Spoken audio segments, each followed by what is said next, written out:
Friends, good morning. Myself doctor Amit Upadhyay, team CLC Sikar से। तो कल तक अपन ने रिप्रोडक्टिव जो पढ़ रहे थे वो मेल रिप्रोडक्टिव सिस्टम पढ़ रहे थे और उसमें अपन ने क्या पढ़ा था कि टेस्टिस की स्ट्रक्चर पढ़ ली थी अपन ने, सेमिनिफरस ट्यूब्यूल की पढ़ ली थी और रेगुलेशन भी पढ़ लिया था। रेगुलेशन में मतलब किस तरह से हार्मोन आता है, जीएनआरएच किस तरह से एफएसएच किस तरह को बढ़ाता है, एलएच किस तरह को बढ़ाता है ना, कैसे नेगेटिव फीडबैक होता है, ये अपन ने एंडोक्राइन में पढ़ाई था। कोई चीजें अपन ने एक बार वापस रिवाइज की थी यस्टरडे। आज अपन शुरू करने जा रहे हैं, स्पर्म का फॉर्मेशन हो गया सेमिनिफरस ट्यूब्यूल। सेमिनिफरस ट्यूब्यूल के बाद में स्पर्म बनना आ जाता है किसके अंदर, रेटेटेस्टिस में। और आज अपन टॉपिक शुरू करेंगे रेटेटेस्टिस से लेकर एंड तक अपन चलेंगे, ठीक है। तो सबसे पहले लगाते हैं अपन रेटेटेस्टिस। इसको अपन बोलते हैं वर्षण जालक। क्या बोलते हैं? वर्षण जालक, रेटेटेस्टिस या वर्षण जालक। क्लियर? अब इसके अंदर देखिए आप, ये टेस्टिस आगे आपने बनाया था कल, देखो आप, इसके दो पार्ट किए थे आपने। आगे वाला वेंट्रल था, पीछे वाला डोर्सल था और इसके अंदर इस तरह से आपने बना दिए थे। क्या ये खूब सारे, ये लीजिए साहब, इसको अपन ने क्या नाम रखा था? टेस्टिकुलर लोब्यूल, वर्षणीय पिंडक, टेस्टिकुलर लोब्यूल्स। बिल्कुल सही बात है ना। और टेस्टिकुलर लोब्यूल्स के अंदर प्रेजेंट थी आपकी क्या? सेमिनिफेरस नलिकाएं, जो 1 से 3 होती है संख्या में। 3 भी हो सकती है, 2 भी हो सकती है, 1 भी हो सकती है, ठीक है ना। ये देखिए, ठीक है। और ये यहां से निकलकर यहां इकट्ठे हो जाती है सारी, ये इकट्ठी हो गई है, ये जाल के समान संरचना बन गई ना। ये जो है, ये कौन है? Seminiferous tubule.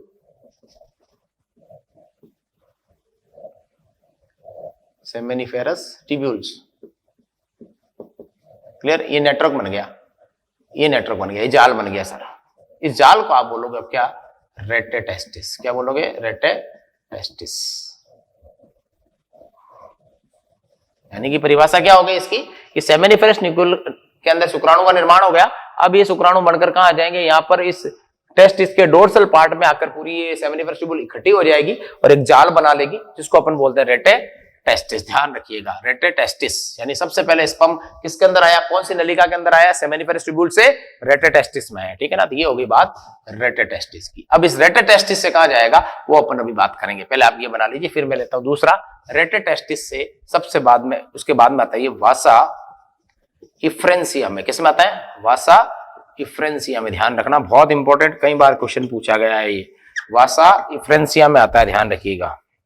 और ये संख्या में, ये रेटेटेस्टिस से, ये रेटेटेस्टिस से स्पर्म्स को, ये रेटेटेस्टिस से स्पर्म को एपिडिडाइमिस, यानी कि हिंदी में कहते हैं अधिवर्षण में ले जाती है। ध्यान रखना, ले जाती है। क्वेश्चन ये पूछा जाता है, क्या होगा यदि वासा इफ्रेंसिया को ब्लॉक कर दे? तो वही होगा, स्पर्म रेटेटेस्टिस से एपिडिडाइमिस में नहीं जा पाएंगे। कैसे? देखिए, अब एक ये संख्या लिख लो, इसकी संख्या वगैरह थ्योरी पहले लिखा था। 12 से 20 इनकी संख्या होती है।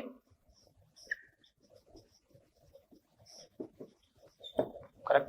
तीसरी बात, 12 से 20 इनकी संख्या है। और तीसरी बात अगर मैं करूं तो आपको पता होना चाहिए कि इसमें सीलिएटेड, यानी सीलिया पाए जाते हैं इनमें, सीलिएटेड एपिथेलियन यानी उपकला टिश्यू पाया जाता है। और सीलिया का काम क्या होता है? शुक्राणुओं को धक्का देना। कहां से? रेटेटेस्टिस से एपिडिडाइमिस की ओर। कैसे? इसका डायग्राम बनाता हूं मैं, इधर देखिए आप, सेम ही डायग्राम बना रहा हूं जो मैंने बना रखा है। क्लियर? ये देखिए आप, इस तरह से ये टेस्टिस के दो पार्ट हो गए आपके, एक डोर्सल और एक वेंट्रल। ये वेंट्रल है, ये डोर्सल है, ठीक है। और ये आगे आपके वर्षणीय पिंडक, ये आगे वर्षणीय पिंडक। और इसके अंदर 1, 3 या 1 या 1 या 2 या 3 सेमिनिफेरस नलिकाएं हो सकती है, जिनकी संख्या कितनी हो सकती है? अपने 1 से 3 तक हो सकती है। ये अपनी बात हुई थी। अब यहां से स्पर्म आप कहां लेके आ गए? यहां पे लेके आ गए, ये अपनी बात हो गई। इस संरचना को आपने क्या बोला था? रेटेटेस्टिस। ये लीजिए, ये रेटेटेस्टिस बन गई इधर। क्लियर? अब इस इधर साइड में एक संरचना होती है जिसका नाम होता है एपिडिडाइमिस। क्या नाम होता है? एपिडिडाइमिस। ये आ गई आपके एपिडिडाइमिस। डाइमिस। क्लियर। अब इस स्पर्म को कहां से कहां लाना भाई, सेमिनिफेरस ट्यूब्यूल से तो आप इसमें लेके आ गए रेट्रोटेस्टिस में, और रेट्रोटेस्टिस से आपको कहां ले जाना है, एपिडिडाइमिस में। इसके लिए कितनी नलियां चाहिए आपको, टोटल चाहिए आपको कम से कम कितनी, 12 से 20। तो मैंने 4 बनाई है। इनको अपन बोलते हैं क्या, बोलो, इनको बोलते हैं वासा इफ्रेंसिया। क्या बोलते हैं, वासा इफ्रेंसिया। जो संख्या में कितनी, 12 से 20 होती है। यही शुक्राणु को, यही स्पर्म को टेस्टिस से बाहर लाती है, किसमें, अधिवर्षण में। तो क्वेश्चन ये आता है, अगर इसको ब्लॉक कर दें अपन, इसको ब्लॉक कर देंगे तो क्या होगा, स्पर्म कहां नहीं आएगा, आपको बताइए कहां नहीं आएगा, इसके अंदर नहीं आएगा, एपिडिडाइमिस में। ठीक है, चलिए साहब, ये है वासा इफ्रेंसिया, ये लिखिए। फिर अपन बात करते हैं किसकी, तीसरी डक्ट है जिसका नाम है एपिडिडाइमिस या अधिवर्षण, उसकी बात करेंगे। ये लिखिए पहले फटाफट आप।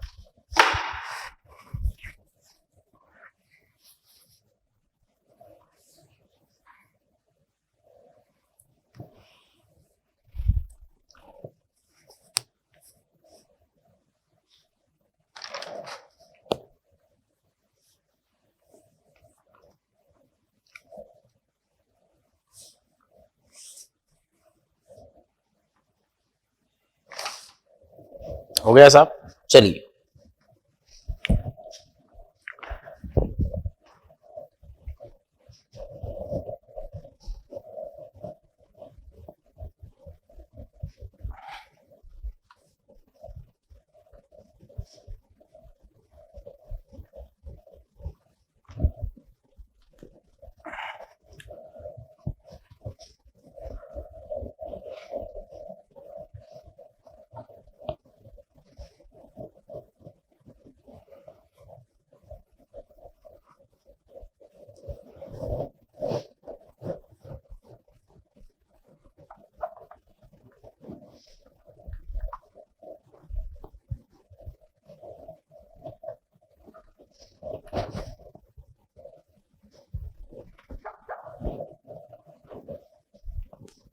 चलिए साहब, अब आप लगाइए तीसरी डक्ट, इसका नाम है एपिडिडाइमिस।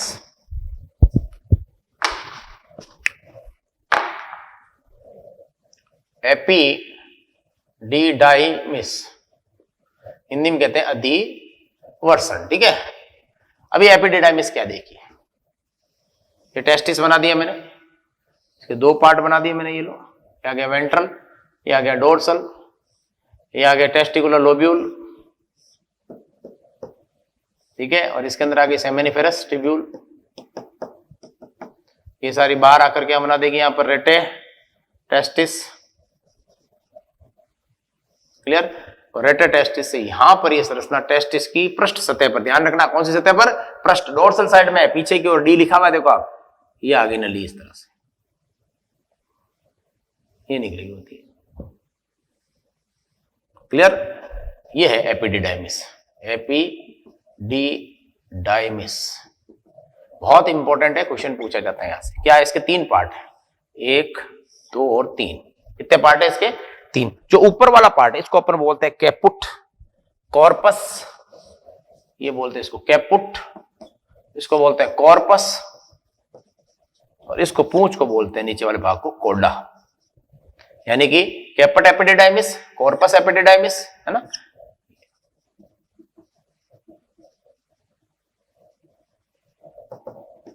क्लियर, 3 पार्ट हो गए।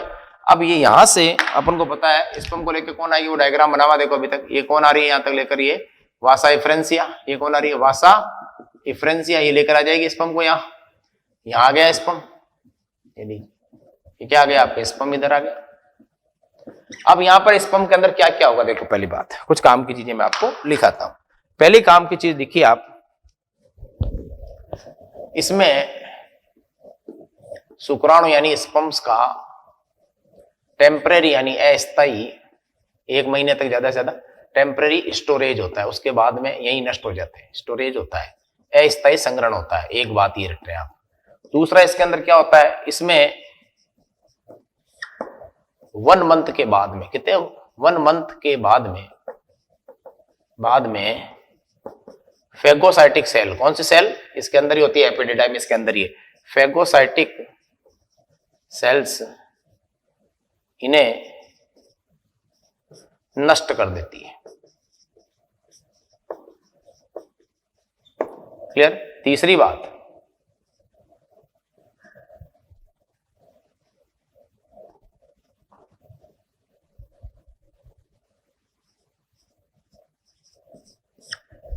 क्लियर।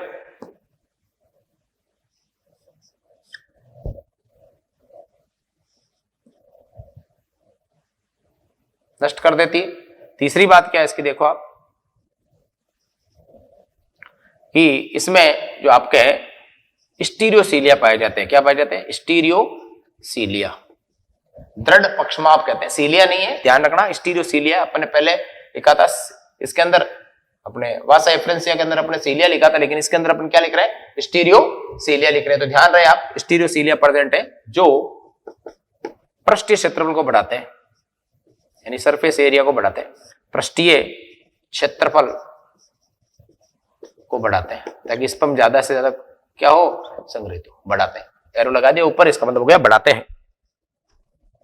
अगली बात, इसमें स्पर्म का फंक्शनल, क्वेश्चन ये आएगा एग्जाम में, फंक्शनल मैच्योरेशन होता है। ध्यान रखना, फंक्शनल मैच्योरेशन का मतलब होता है क्रियात्मक परिपक्वन, यानी इसके अंदर क्रियात्मक परिपक्वन होता है। क्रियात्मक परिपक्वन से मतलब है शुक्राणु की गतिशीलता का बढ़ना और इसको निषेचन के योग्य बनाना। ये काम होता है किसका? फंक्शनल मैच्योरेशन का। गतिशीलता बढ़ाना और निषेचन के लिए परिपक्व करना। जो मैं बोल रहा हूं वो लिखते भी जाइए आप साथ में, क्योंकि सारी चीजें लिखना संभव नहीं है। क्लियर। अगली बात, ये चीजें यहां पर आपके होती है, ध्यान रखिएगा। इसके अंदर स्टीरियोसीलिया होता है जो गति में सहायक नहीं है, लेकिन पृष्ठ क्षेत्रफल को बढ़ा देते हैं। क्लियर, ये लिखिए। अभी आ गए आपके यहां तक पहला पार्ट, दूसरा पार्ट और तीसरा पार्ट, है ना। और यहां से एक नई ट्यूब शुरू हो जाती है, इसके बाद में जो स्पर्म को आगे ले जाती है, इस नलिका को अपन बोलते हैं वासा डिफरेंस। क्या बोलते हैं? वासा डिफरेंस, यानी कि शुक्रवाहक। इसमें सब स्पर्म इसके अंदर आएंगे।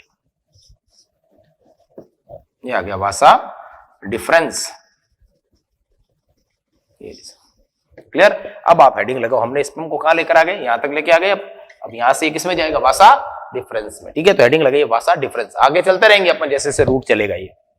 चलिए लिखिए फटाफट वासा डिफरेंस।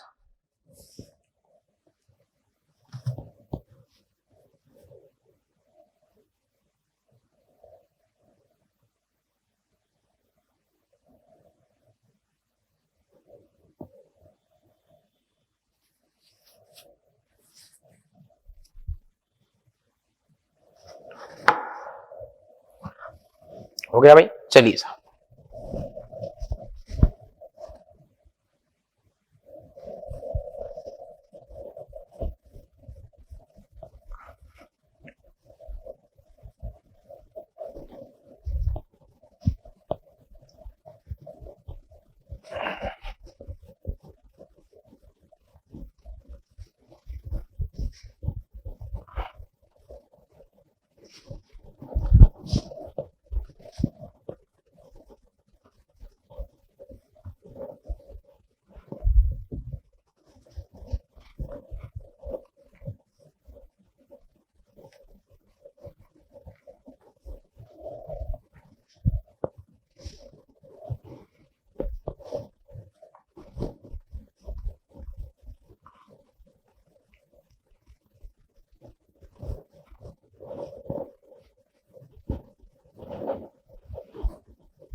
चलिए साहब, हेडिंग लगाइए वासा डिफरेंस। वासा डिफरेंस, इसको शॉर्ट में बोलते हैं अपन वीडी। बहुत इंपॉर्टेंट स्ट्रक्चर है, ध्यान रखिए वासा डिफरेंस। ठीक है ना। अब वासा डिफरेंस में क्या होगा, देखो आप। पहली बात यह है, स्पर्म्स को स्क्रोटम सैक से कहां लेकर आती है? एब्डोमिनल कैविटी में लेकर आती है, यानी टेस्टिस से ऊपर लेके आइए में लेकर आती है।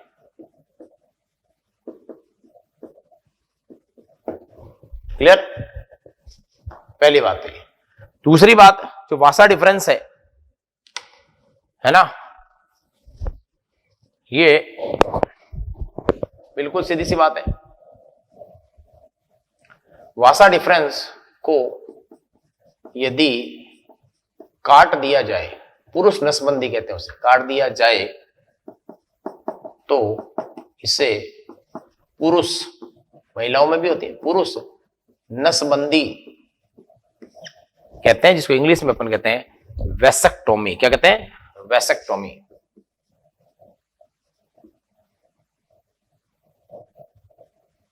क्या कहते हैं? वेसेक्टोमी। ध्यान रखना, नसबंदी कहते हैं। काट दिया जाता है, फिर उसको बांध दिया जाता है। फ्यूचर में जरूरत पड़े तो उसको पर रिवर्सिबल करने की कोशिश कर सकते हैं, वैसे पॉसिबल बहुत कम, रेयरेस्ट उम्मीद है, बहुत कम। वेसेक्टोमी कहते हैं, ध्यान रखना। वासा डिफरेंस को काट कर बांधने की प्रक्रिया को वेसेक्टोमी कहा जाता है, पुरुष नसबंदी कहा जाता है, ध्यान रखना। क्लियर? वासा डिफरेंस में भी क्या स्टीरियो सीलिया पाए जाते हैं। सीलिया आपने पढ़ाई होगा उपकला तक में भी स्टीरियोसीलिया पाए जाते हैं। क्लियर? अगली बात, फिर आपको लिखना है कि देखिए आप क्या वासा डिफरेंस जो है क्या करती है आगे जाके। वासा डिफरेंस उदर गुहा में, यानी कि एब्डोमिनल कैविटी में, उदर गुहा में यानी एब्डोमिनल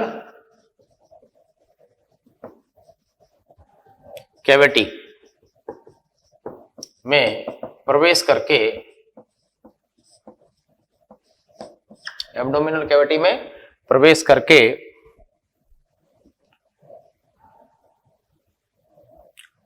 यूरिनरी ब्लैडर यानी कि मूत्राशय, यूरिनरी ब्लैडर के चारों ओर,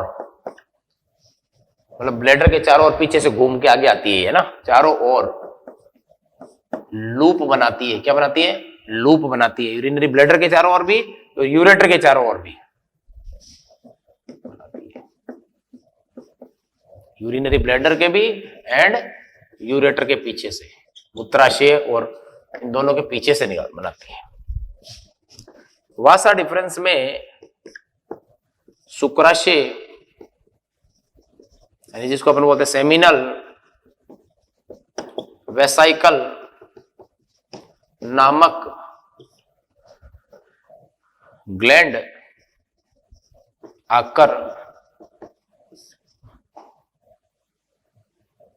आकर खुलती है। सुनना मेरी बात, ये पॉइंट लिखो आप, देखो बहुत इजी है, कुछ नहीं है। ये जैसे टेस्टिस है, ये इसका अपने बना दिया क्या, एपिडिडाइमिस, और यहां से वासा डिफरेंस निकली है। ये वासा डिफरेंस निकल कर किसके आ गई? इग्वाइनल कैनाल के अंदर आ गई। सही बात है। इग्वाइनल कैनाल से निकलकर किस में आ गई? उदर गुहा में। बिल्कुल सही बात है। उदर गुहा में आते ही ये जो मूत्राशय है, और मूत्राशय में आगे मूत्र कहां से आ रहा है? मूत्रवाहिनी से। इसके पीछे से आगे घूमकर यूं आगे आती है इस तरफ, ये मूत्र मार्ग में इस तरह से खुलेगी यूं घूमकर, तो इसके चारों लूप बनाकर आती है। ये कहना चाह रहा है। अब यहां पर इसके अंदर एक ग्रंथि आकर जुड़ जाती है, उसकी बात कर रहा है। उस ग्रंथि का नाम है सेमिनल वेसाइकल। क्या नाम है? Seminal vesicle. ठीक है, अभी मैं बताता हूं उसकी संरचना बनाकर, आप ये पॉइंट लिखिए पहले, फिर मैं आपको एक्सप्लेन करता हूं।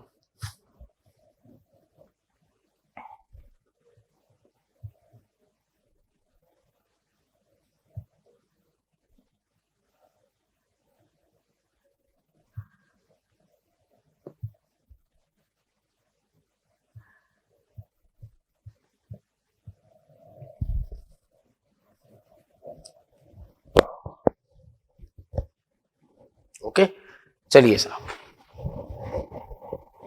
जल्दी करो।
ओके, चलिए साहब, अब देखिए आप कैसे, ये वासा डिफरेंस जा रही है,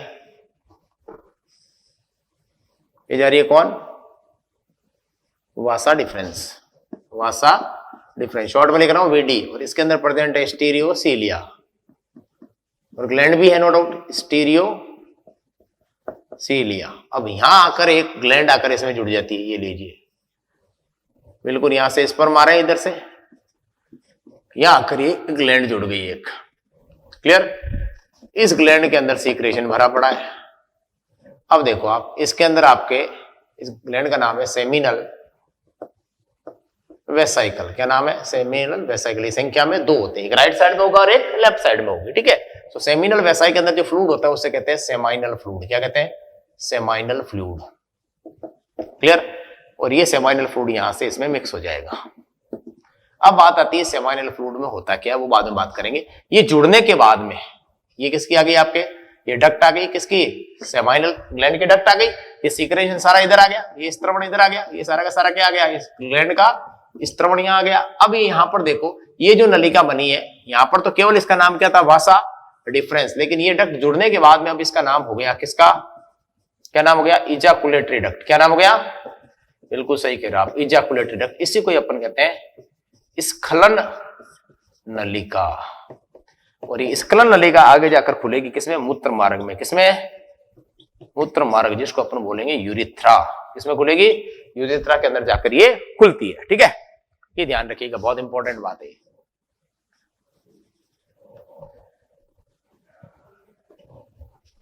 है ना। अब ये स्पर्म यहां से ले लेगा, और जो इसमें सारा सीक्रेशन, जो इसमें सारा है, ये इसको क्या दे देगा, पोषण दे देगा, खूब सारी बात कर लेंगे, ठीक है ना। तो ये सारी चीज होगी, ये आगे जाकर खुल जाएगी किसके अंदर, यूरिथ्रा में। किसमें, यूरिथ्रा में खुलती है। 2 बार लिख दिया आप तो समझ गए होंगे बात, ठीक है ना। और ये आ गया है स्त्रवण, स्त्रवण इसको क्या देगा, शुक्राणुओं को पोषण देगा। अब अपन बात करते हैं सेमिनल वेसाइकल में होता क्या क्या है ना। अब हेडिंग यहाँ पे लगाओ आप, इसके बाद में यहीं पे लगा दीजिए आप हेडिंग सेमिनल वेसाइकल। पहली ग्लैंड कौन सी है, सेमिनल वेसाइकल, क्योंकि हमें यही पढ़नी पड़ेगी साथ साथ ही, सेमिनल वेसाइकल, क्लियर। तो अब सबसे इंपॉर्टेंट ग्लैंड है ये सेमिनल वेसाइकल। सबसे पहले इसकी संख्या कितनी होती है आपको सबसे पहले, सेमिनल वेसाइकल, हिंदी में कहते हैं इसको शुक्राशय, शुक्राशय ग्रंथि, ठीक है। अब क्या क्या होता है इसके अंदर देखो आप, पहली बात, ये संख्या में होती है एक जोड़ी, ध्यान रखना, एक राइट साइड में होगी और एक लेफ्ट साइड में। दूसरी बात, इसका जो पीएच होगा, इसके अंदर जो फ्लूइड स्त्रावित होता है उसका नाम लिख देता हूं पहले, सेमाइनल फ्लूइड। सेमाइनल फ्लूइड का स्त्रावण होता है, किसका, सेमाइनल फ्लूइड का। और उसकी पीएच कितनी होती है आपको पता है, ब्लड के बराबर, 7.4 के आसपास, ध्यान रखिएगा, ये बहुत इंपॉर्टेंट है, थोड़ी ऊपर नीचे हो सकती है, क्लियर। तीसरी बात, ये सीमेन का, सीमेन है, सीमेन क्या होता है अब बताऊंगा। शुक्राणु केवल 10% होते हैं और 90% उसमें द्रव होता है, उस द्रव को और शुक्राणु को दोनों मिला के अपन बोलते हैं सीमेन, ठीक है ना। तो सीमेन में जो द्रव की मात्रा होती है वो कितनी रही, 90%। उस 90% में से अकेला 60% तो यही बना देता है, कौन, शुक्राशय से आने वाला स्त्रवण। तो सीमेन का 60% भाग इसी ग्रंथि के स्त्रावण से बनता है, ध्यान रखिएगा, ये आपको पता होना चाहिए, ठीक है। अब आप देखिए सीमेन का कितना परसेंट है, 60% पार्ट तो ये बन गया।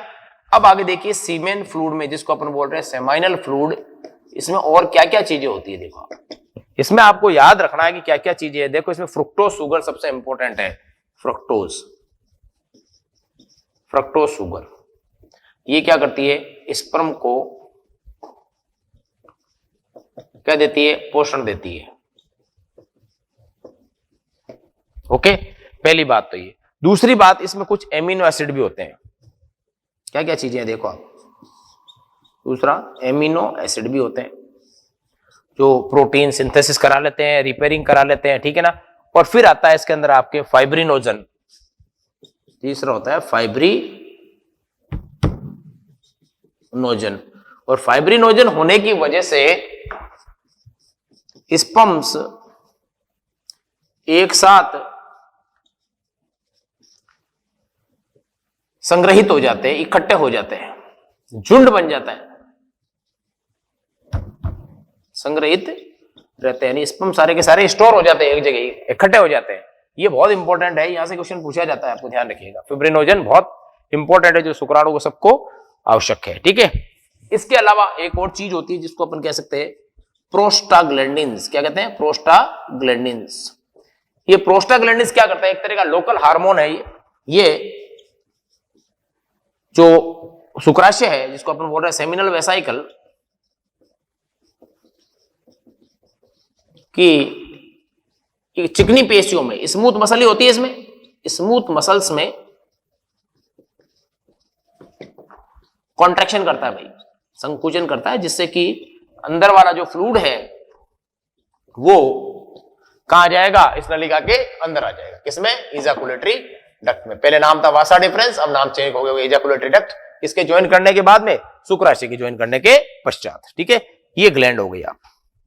अब आपको पता होना चाहिए कि भाई इस तरह से। अब ये आगे कहां जाएगा वो अपन आगे की बात करते हैं। इजाकुलेटरी डक्ट जाकर कहां पर खुलेगी, उसके लिए अपन को मूत्र मार्ग का पूरा डायग्राम बनाना पड़ेगा, ठीक है। तो अगला टॉपिक लगाइए आप यूरिथ्रा, उसके अंदर मैं इसको कनेक्ट कर दूंगा और वहां पर ही ग्रंथि पढ़ा दूंगा मैं आपको, प्रोस्टेट और बल्बो यूरिथ्रल। लिखिए फटाफट।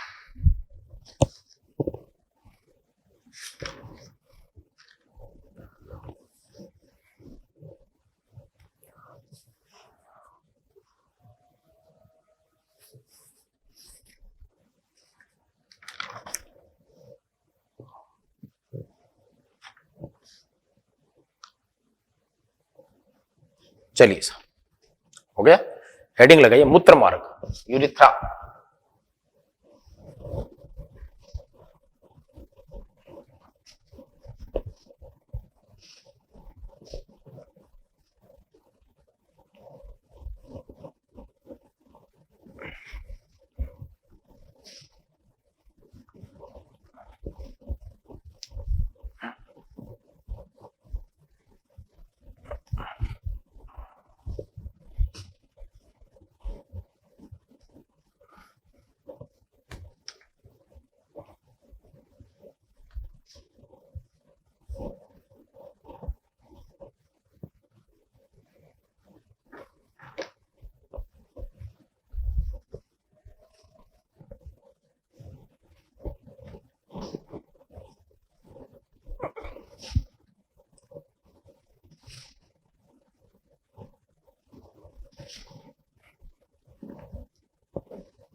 चलिए हेडिंग लगाइए यूरिथ्रा,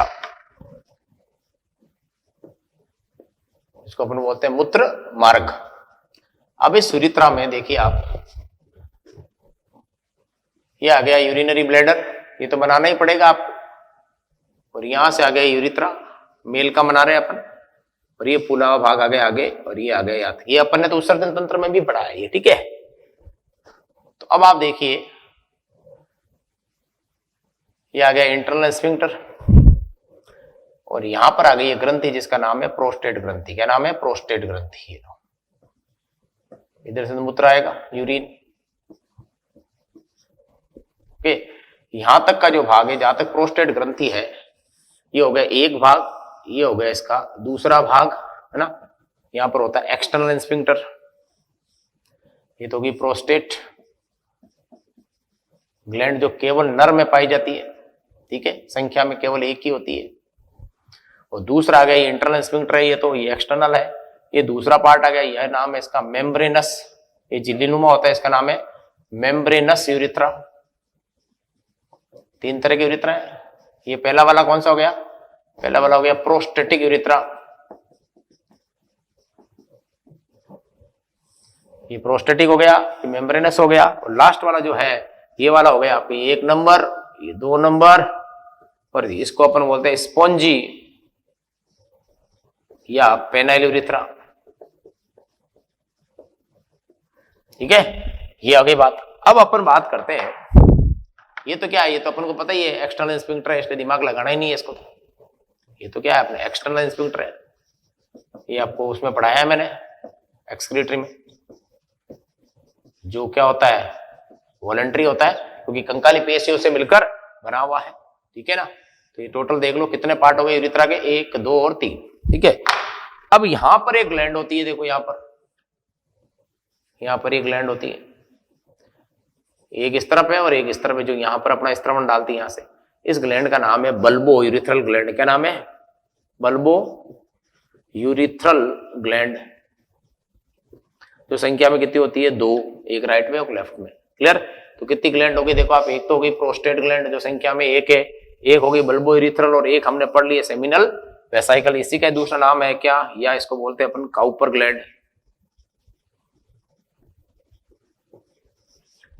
ओके, चलिए साहब, अब अपन बात करते हैं कि इजाकुलेटरी डक्ट। यहां से जो आई याद करो, यू इसके चारों तरफ घूम गई और यहां पर इसमें आकर खुल गया कौन? Seminal vesicle. अब ये इजाकुलेटरी डक्ट आकर यहां पर खुलती है। 1 मिनट,